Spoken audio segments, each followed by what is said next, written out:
Hello and welcome to Oulton Park for round 5 of the 2010 GT Cup Championship. Oulton Park is a circuit that really does offer something for everyone. For the drivers, well, it offers a great technical challenge. Those undulating gradients and unforgiving corners are going to really test them out today. And for you and me, well, there's a great championship battle on hand and also some great spectating for this fantastic circuit in the heart of the Cheshire countryside.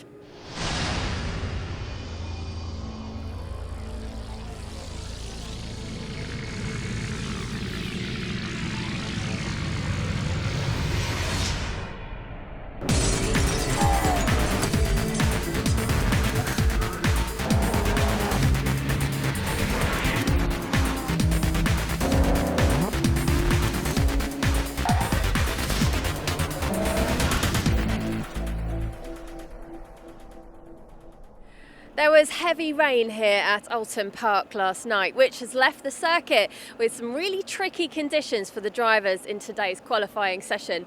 Parts of the track are still wet and parts of it are drying, which means that tyre calls are going to be really important for this qualifying session. A lot of the drivers are starting out on wet, but will that be the right choice? Well, let's find out.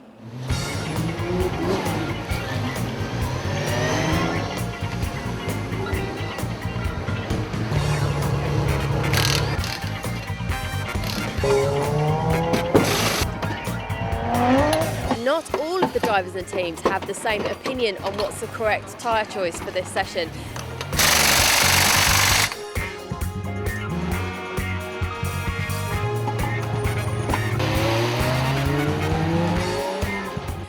So Marco, qualifying, the track conditions were tricky. You went out on wets to start with. That's right, went out on wets first, just to go and get a feel for where the grip was. Obviously it was very greasy, but we made a switch over to the slicks. Jeff Steele said to me before qualifying, he said, just sit and wait and see what everybody else does. And I was, no, I want to get out. But no, I sat here, waited for Marco to go out. He did a lap, he came in, and I popped out on new slicks. So it was the right decision.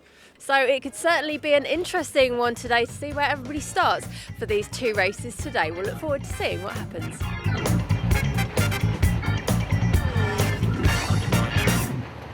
Well, here we are on the grid, ready now for race 1 here at Oulton Park. The KTM of the Mole seems to have coped well with those tricky conditions in qualifying, starting on pole for Group 2.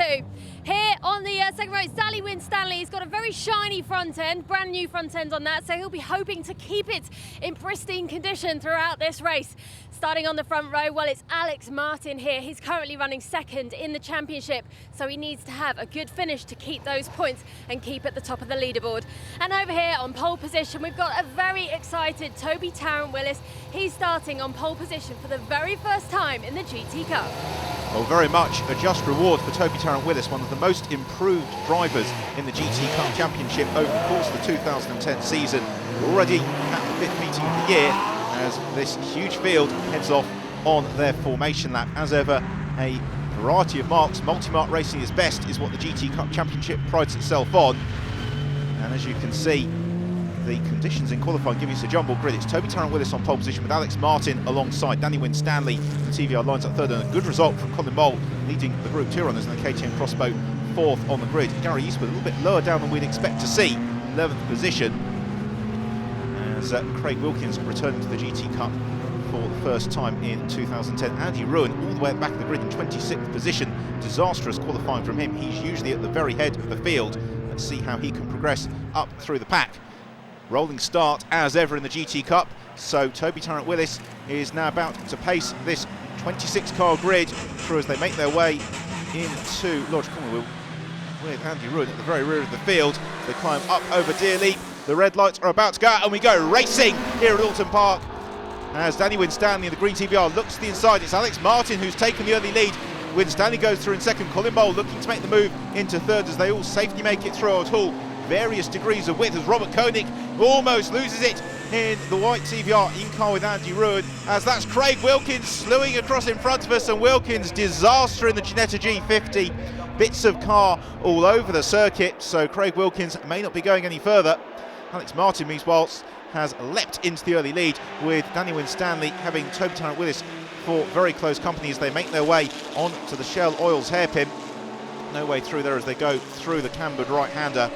Already Alex Martin beginning to stretch his legs in the Porsche. Martin, who's been really the star of Group 1 thus far in 2010. Nick Foster has managed to pick his way ahead of Colin Mole in the Group 2 battle. And then Tom Andrew is who leads Group 3 as everybody barring Craig Wilkins safely through. They come up over the crest and then down into Hislops, the old Knickerbrook chicane. It looks as if Danny Winstanley's maybe just beginning to close in now on Alex Martin. There's Nick Foster in the black BMW.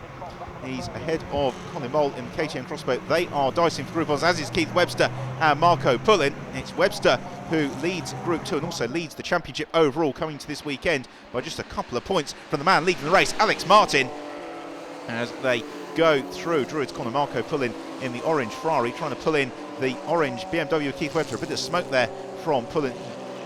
Pushes as hard as he can over the undulations of this picturesque Oulton Park circuit into Lodge Corner and then down before they go up over Deer Leap and on to complete the first lap of the race. Toby Tarrant-Willis, it looked like he got a little bit wrong and may have Nick Foster asking all sorts of questions. BMW goes to the left, to the right, no way through as we track Danny Winstanley in second position. The green TVR chasing down Alex Martin.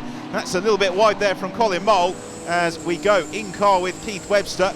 Eyes fixed on the road ahead. Here we go into Cascades. And oh, that's not according to plan. Oh dear, arms everywhere. Keith Webster, all sorts of problems. Great camera angles these as Marco Pullin makes his way through. All arms and elbows from Keith Webster. Bjorn Gustafsson goes straight on as Chris Bentley rotates in front of him.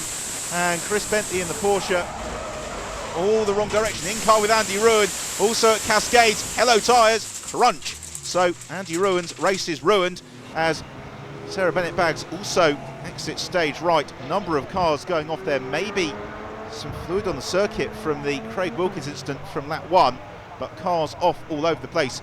The remnants of the field making their way down into Hislop chicane as that's Leon Price making a good move on Keith Webster. Leon Price in the Group 1 Ferrari, making it look very easy really on the inside of Webster as they go into Hislops. There's Colin Broster now chasing down Keith Webster. Well, Broster, another Group 2 runner, back to the lead battle. And stunning stuff this as Martin and Winstanley just breaking away now from Toby Tarrant-Willis, who's still got Nick Foster. This is a very strong drive from Tarrant-Willis as Colin Mole coming under pressure from Marco Pullin. Still a little bit of smoke coming from the Ferrari.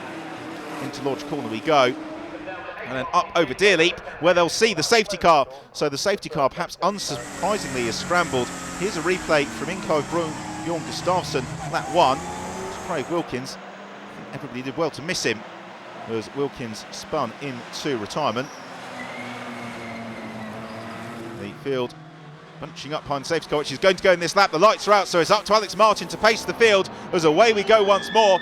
So battle is rejoined between Martin and Winstanley in car with Gary Eastwood as he looks to the inside of Keith Webster as we go into Old Hall. Marco Pullin and Colin Mole putting themselves under all sorts of pressure as no joy there for Gary Eastwood. Instead he's got Colin Broster right on his tail. As at Island Bend, we've got the race leader Alex Martin, lead from Danny Winstanley. Nick Foster driving a very wide BMW because he's got Marco Pullin to one side and then Colin Mole to the other as they make their way safely through the Shell hairpin. Strong drive this from Nick Foster that is enabling Toby Tarrant-Willis to streak away, but it's Foster who at the moment continues to lead Group 2, although he's got his Group 2 rival Marco Pullin right on his tail and then Colin Mole in the mix as well. This is the Group 3 leader, Tom Andrew in the KTM Crossbow, pressurising Robert Koenig ahead of him. Koenig in the Group 2 Porsche. As Danny Winstanley is now really closed the gap here onto Alex Martin as they exit Hizzy's chicane. Winstanley, who raced very successfully at Oulton Park at the end of 2009 in the TVR Challenge, and he's putting the circuit knowledge to good use here as he chases Alex Martin as they make their way through Druids. Unusual camber through Druids, it just pushes the cars out wide. No such problems for them there as Marco Pullin has got Leon Price on his tail. Broadly similar cars, except to say that Leon Price is in the Group 1 machine, Marco Pullin Group 2, which means the overall package underneath Leon Price's right foot should be a little bit quicker than that under Marco Pullin. So let's see if Leon Price can pick his way through. They safely negotiate Druids, accelerate on towards Lodge. Into Hall, meanwhile, go the two leaders as Danny Winstanley really closing in again on Alex Martin. But it's one thing to be on his tail, it's quite another to try and force his way through. He just hasn't been able to do yet. Then it's Marco Pullin through in third position. Then it's Toby Tarrant-Willis going backwards. Colin Mole scatters to one direction. So does Gary Eastwood. We're in car with Colin Mole, and round we go. Fortunately, no traffic. He finds the gear. I don't think he'll have lost too many positions, and that wasn't his fault at all. Last lap of the race, and Danny Winstanley's dropped a long way back here from Alex Martin. Marco Pullen is going to really challenge him for this second position as they make it out of Hissies for the final time, climbing up Clay Hill, and then Winstanley's in all sorts of bother. The car slowing dramatically. Marco Pullen goes through, and Danny Winstanley demoted to fourth, and I think he's going to have to be concerned about getting to the end of the race, as the TVR is certainly not firing all cylinders.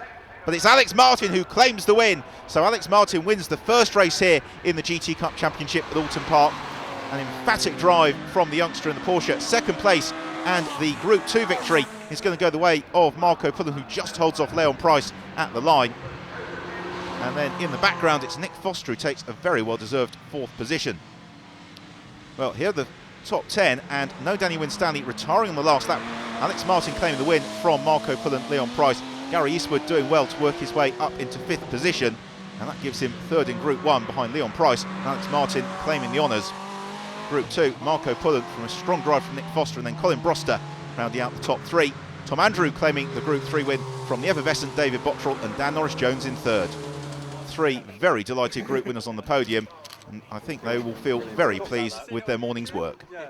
You had Danny right on your tail. He was giving you a lot of pressure until the end when he unfortunately had to pit.